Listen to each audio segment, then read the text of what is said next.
started taking apart this found mower because the oil looked nice and clean, and it wasn't seized, but the cable that does the shut-off handle is broken.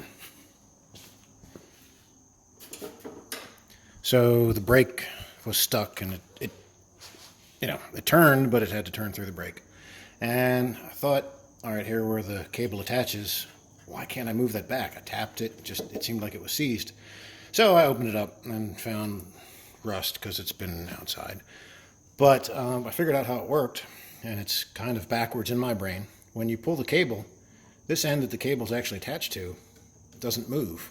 It's the end that the sheath is on. It's spring-loaded. See, there's the brake over there that stops the flywheel. And also, under all this dirt, is the shutoff that grounds out the coil or the magneto that makes the spark. So when it shuts off, well, when it's running, there's something in there that breaks contact. When it shuts off, the brake grabs it there, and then that piece that goes in essentially grounds out the spark plug and turns it off. That's just backwards of the way my brain thought it would be, with the sheath moving and the cable fixed. So I think what I'm going to try to do, just to see if I can even make it run at all, is hopefully if I pull the spring off, it won't, and maybe I'll put a zip tie on it to hold it together. Then if we can at least find out that it runs, then figure out a good way to turn it off. One of the simplest ways, sometimes you can do it through the boot, but rip the spark plug boot off, or maybe you don't have a spark plug boot. Get you a little piece of wire, put it on a bolt. I've done it on head bolts. It's probably less than ideal, but something that's grounded, so you have this little arm sticking out. Maybe put something insulating on the end of it, like a wire nut or something, and then when you want to turn it off, you just bend it over, touch the plug, and it grounds it out. It's a time-honored tradition that I don't know if there's any equipment around here like that anymore, but we had quite a few that turned off that way. But anyway, like I said, this backwards cable, I mean, certainly it works, just not the way I thought it would. Another thing that's just weird about how this goes together or comes apart is the dipstick. First off, do you need a dipstick all the way up here? Why can't you just have a little one down, at the bottom of the crankcase? But anyway, it's over the, what do you want to call this? I don't know. The heat shield, the cover, the yo-yo that's got your starter, all this that has to come off to get into the exciting things. So there's a bolt that holds it, right there. But then there's also this tab. So I didn't want to pull it out, although I even tried a little bit, just because everything's dirty and I don't want crud falling in there. But it's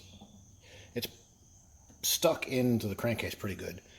So this tab won't let it move out of the way. I ended up pry it up and get it out of the way. But I mean, that just seems unnecessary. You have a bolt there that's going to hold it just fine.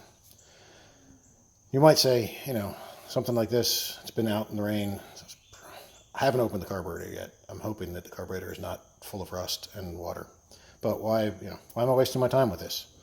Well, there's one thing that makes this pretty cool. Right there. So I'll give it a little bit of my time. So considering all I did was put some fresh gas in it and unlock the brake, that's pretty cool. Let's see if I can turn it off.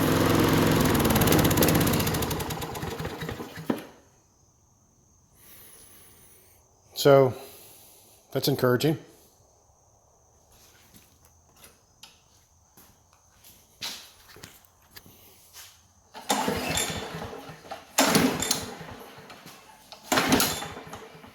All right, that part's not. I don't know, is it still? Oh, it's still on, and it's really hard to pull holding the phone, so you saw it run though. Yeah, well, it ran. I'd say that means it runs. Like that.